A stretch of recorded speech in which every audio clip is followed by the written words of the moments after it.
Alright, let's head on to the next world. I forgot that it loops back around, because I remember having to, like, deal with the directionality of some of these worlds until you get the warp gummy. Yeah, it's the world map is basically two circles that are interconnected, and then at the very end have a few things branching off of it. I like these textures. They're weird. Yeah, they had an interesting little idea for the spaces in between the worlds, you know, just like these cartoonish bits of rock and whatnot, just sort of hanging out.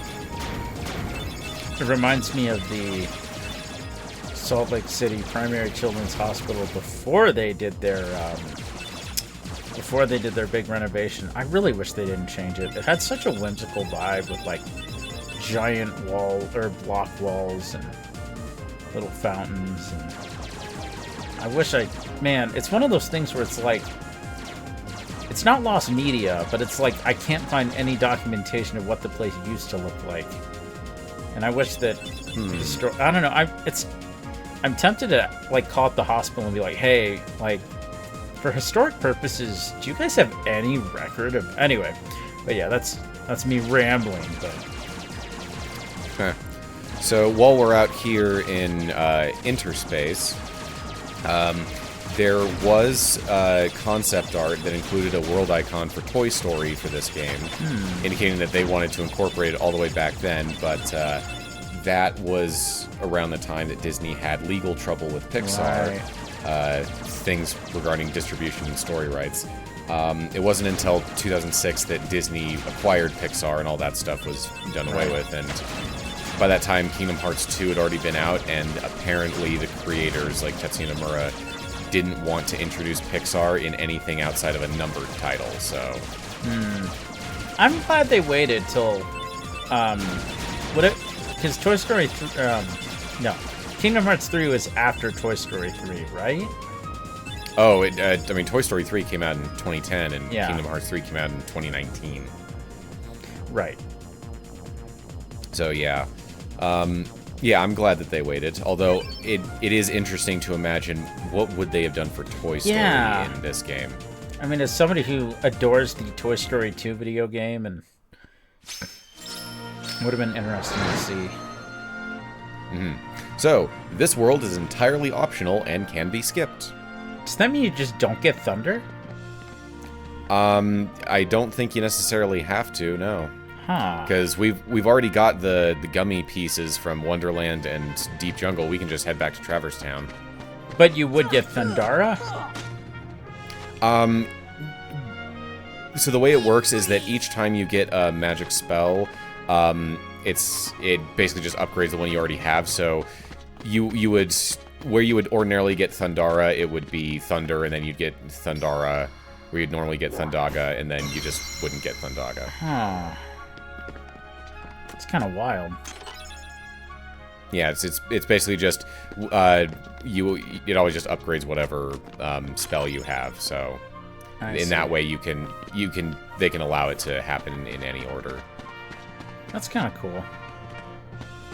Yeah, and I believe it's how pretty much everything else works. It's like in Kingdom Hearts 2, they label it as Thunder Element. You get the Thunder Element 3 times. I'm glad in Kingdom Hearts 3 you finally get to see the rest of the world. You're not just... like, because I think it's Kingdom Hearts 1 and 2 that you pretty much only are in the Coliseum. Kingdom Hearts 2, you don't go really much of anywhere outside of, like, in the above world. Kingdom Hearts 2, you extensively explore the underworld. Oh, okay. That's and cool. you go to the Coliseum, but it's mostly the underworld. And then they expand the 3 rooms of this game into 4 rooms in Birth by Sleep. Over there for me? I gotta spruce this place up for the game. The games. You know, so that isn't Danny DeVito, but as a kid, I was convinced it was Danny DeVito. Yes, so Phil here is voiced by Robert Costanzo, and You know that it's not Danny DeVito because the one and only time that Danny DeVito ever voiced Philatides was in the original film. He didn't do any merchandise, any video games, anything. Not even Hercules? Okay, that's an Oni Place joke. That's stupid. The world-famous Coliseum. Heroes only. I mean, he does an excellent impression of DeVito's performance from that film. Oh, yeah. So run along, pipsqueaks. Look, it's like this. Heroes are coming from all over to fight ferocious monsters right here in the Coliseum. You've got heroes standing right in front of you. Yup, he's a real hero chosen by the Keyblade. And we're heroes too. So for various reasons, Olympus Coliseum is where this series' power scaling is a little bit weird because it's like, you know, we're meant to believe that Sora is being outclassed by Hercules all this time, yet Sora is also the hero who's going to save the, this, like, universe. It's like, I don't know, like, am I supposed to understand that Sora is way beneath or way in front of Hercules in terms of his capabilities? I think a good comparison is Smash Brothers with Palutena, because she's a literal Greek goddess going up against, like, people that aren't, like, you know, like, these, like, beings that are supposed to be exalted. So, like, when it comes to, like, Hercules, it's weird. You're not wrong. It's wonky. And there's one detail when we do fight Hercules that I want to point out. That's my headcanon, and it's stupid, but it's my headcanon. Mm-hmm. And other characters that we'll meet here soon are also in the same way of, like, are we meant to believe that they are way more or way less powerful than Sora? I mean, just because he's the chosen one doesn't mean he's strong yet.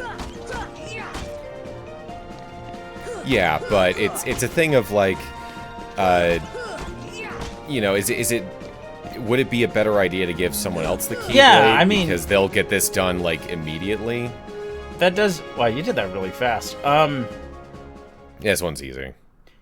It's just your pathing. To be fair, you've played this a lot. I had things planned out very specifically. But I mean, the Keyblade chooses the user, right? So seems like the Keyblade needs higher standards. Yeah.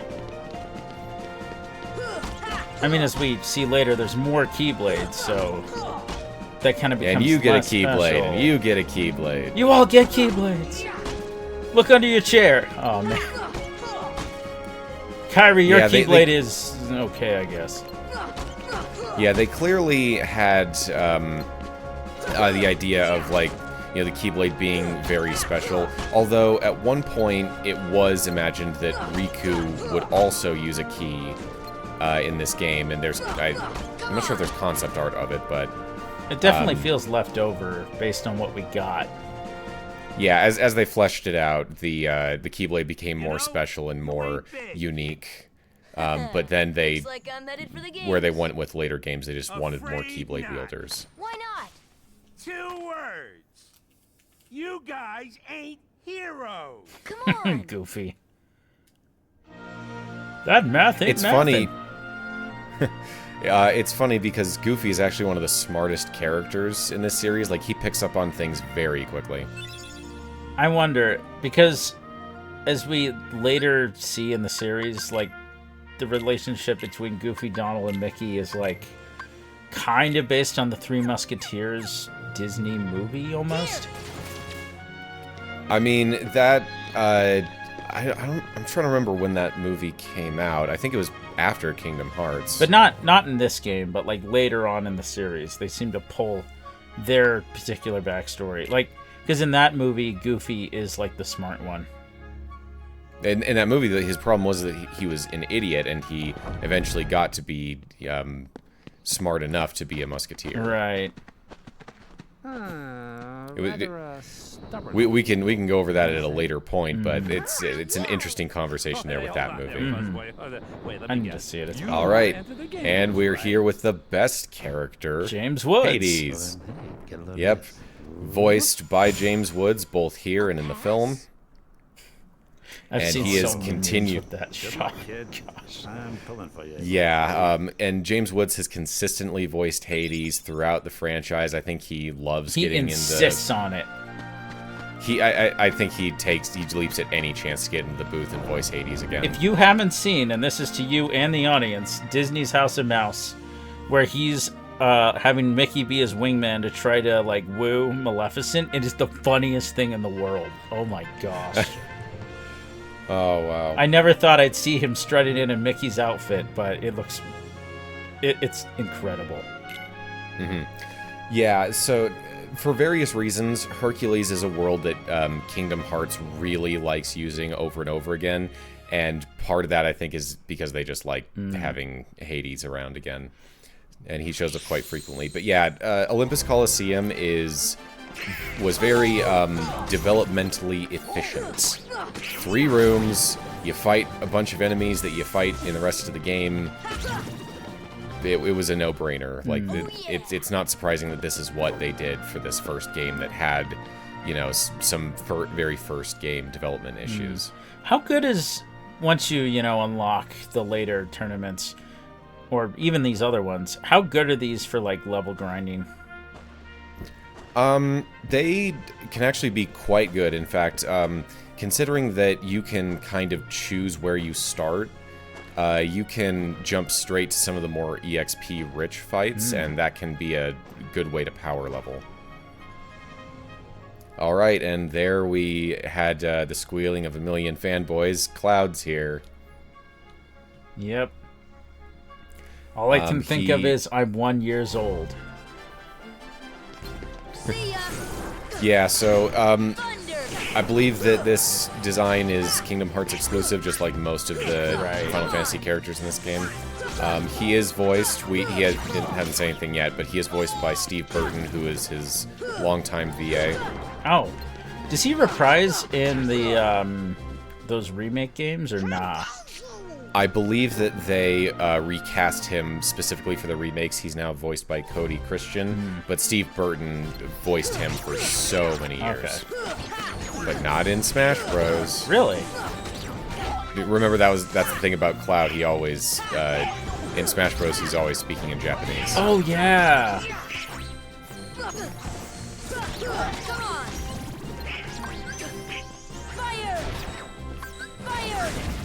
Yeah, I need to play FF7 one of these days.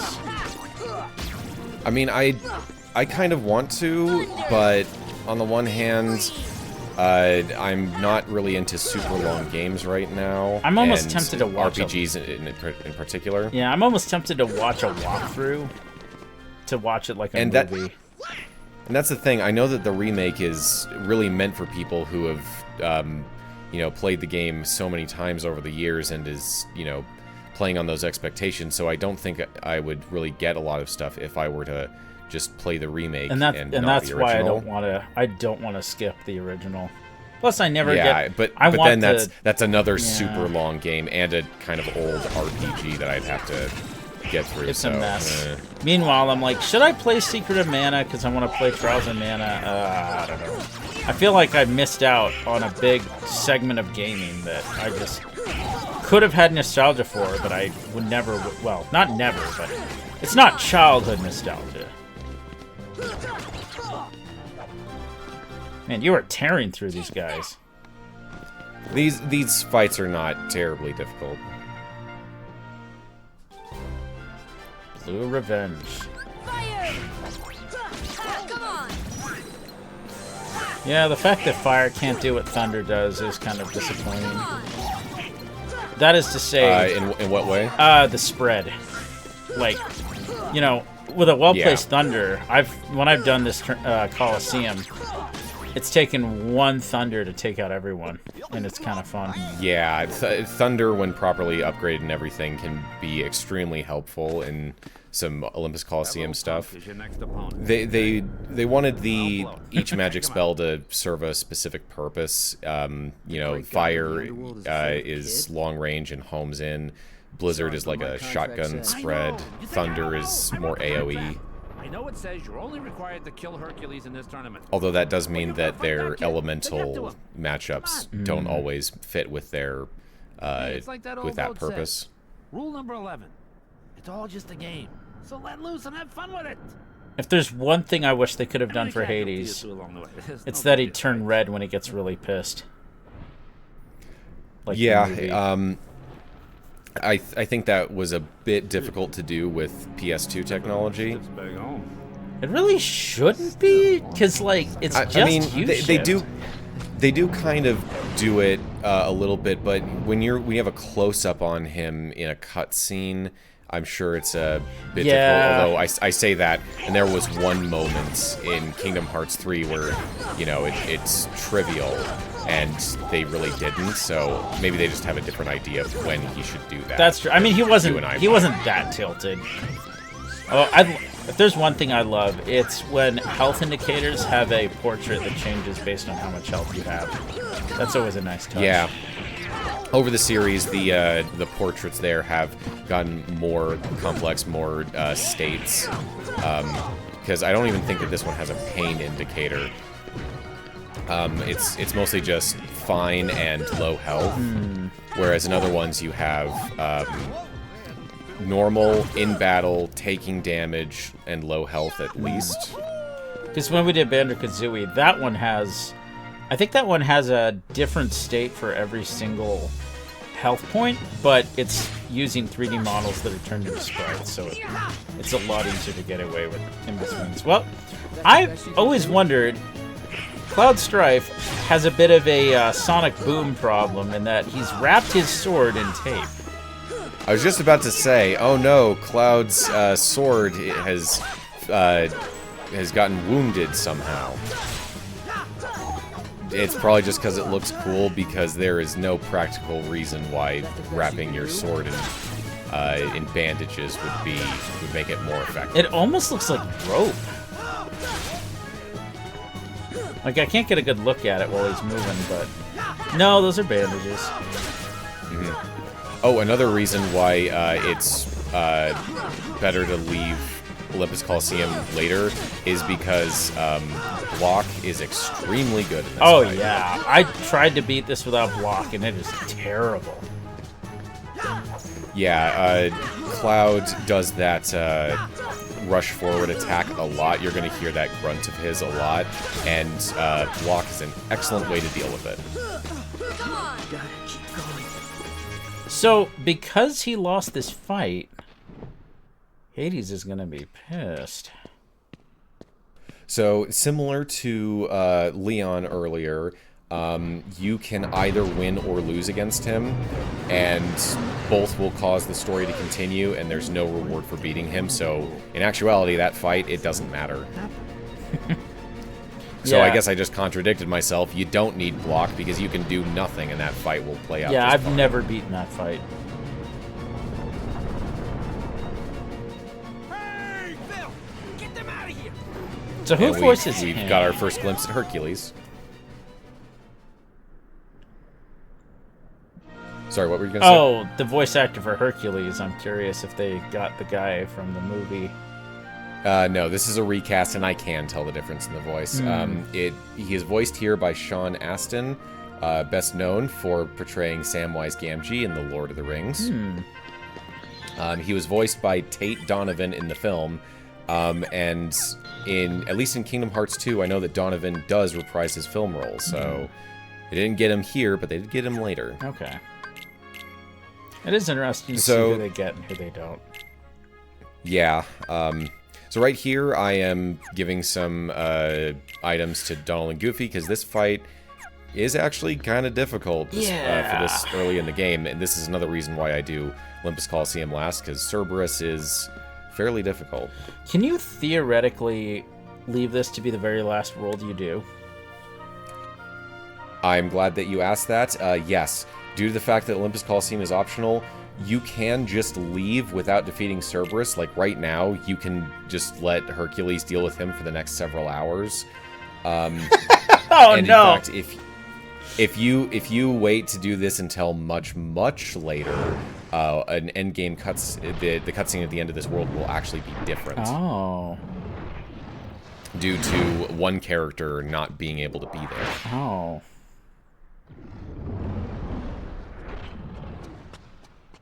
kid. I got 2 words of advice for you. Attack! You really got I to love work how on it's your never math 2 skills, words. man.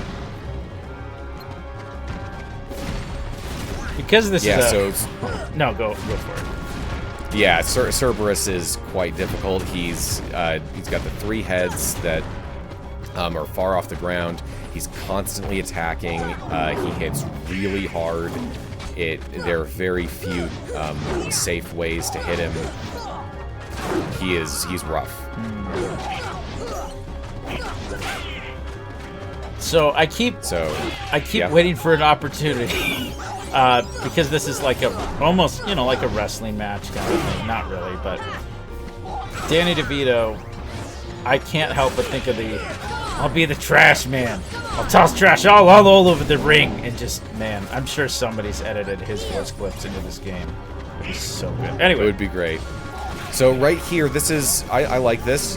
Cerberus right here is using the power of darkness as an attack. Oh. So it's like, hey, they're incorporating some Kingdom Hearts specific stuff into the Disney stuff. Like, I mean, I don't even think that Cerberus has the ability to spit fire in Hercules, but here he's doing that and just spewing darkness everywhere. It's another thing to sort of make these iterations of these Disney movies feel a bit more connected. it makes you wonder if Maleficent's influence and, well, just darkness in general, like, if Hades maybe was like, I'm gonna juice up my doggo.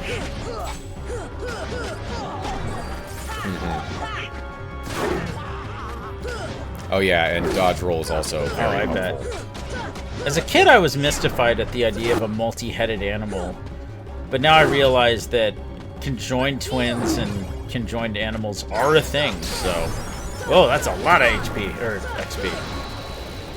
Yep, and I got stun impact, which is really good in the early game, but you probably want to disable it before you get too far into the late game because it falls off pretty hard. What's it do?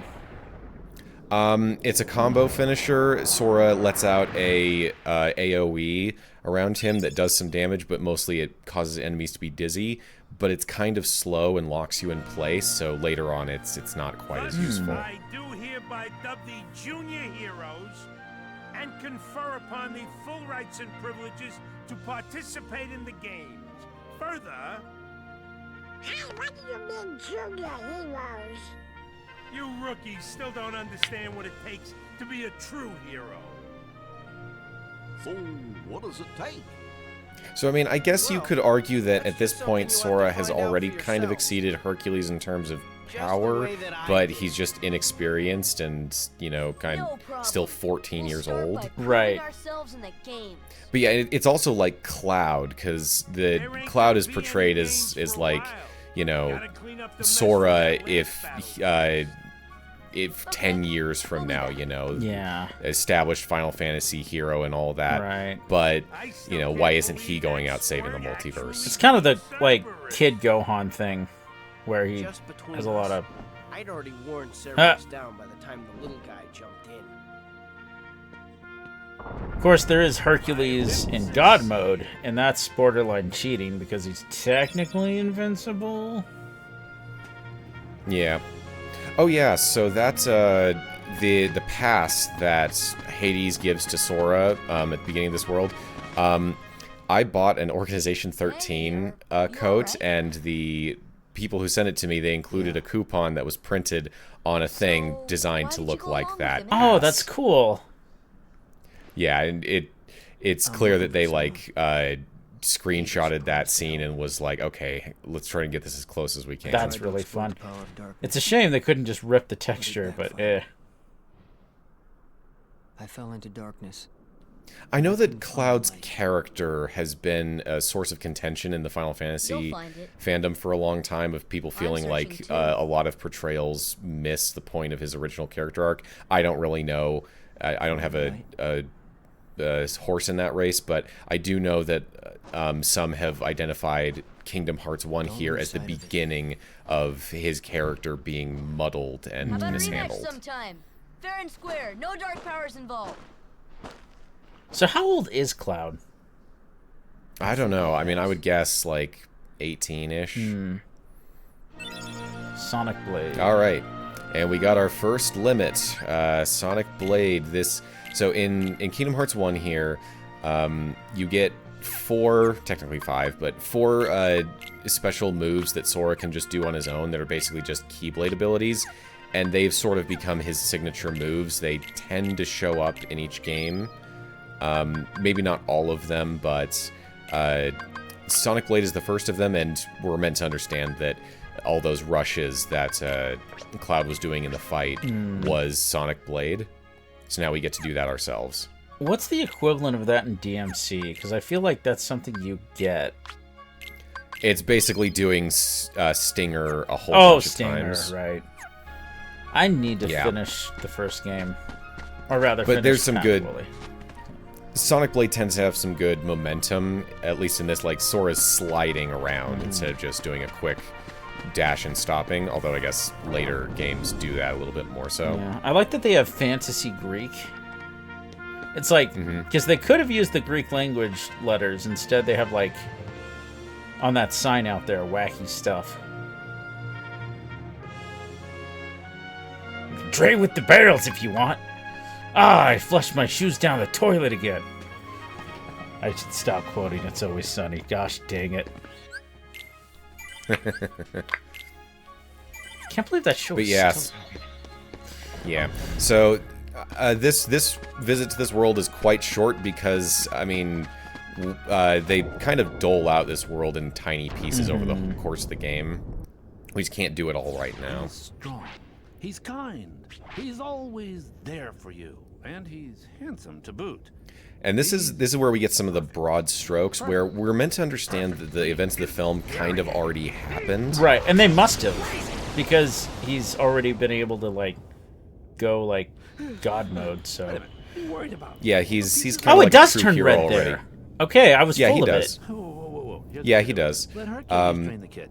In the next game? Yeah, I don't know. I guess they just didn't feel like doing it earlier. Yeah, he wasn't angry enough. Who invited you to the party? Stay out. So there's Maleficent. This is my show.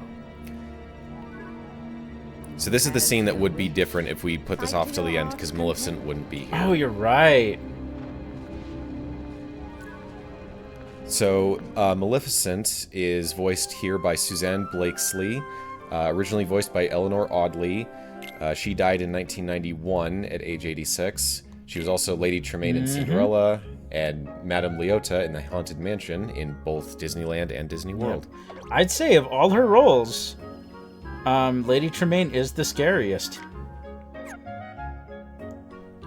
Certainly the most relatable of versus an evil fairy. Yeah, people like Lady Tremaine absolutely exist. That's the scary part. Oh, so, yeah. Yep, so next time we will be returning to Traverse Town. We will see you then.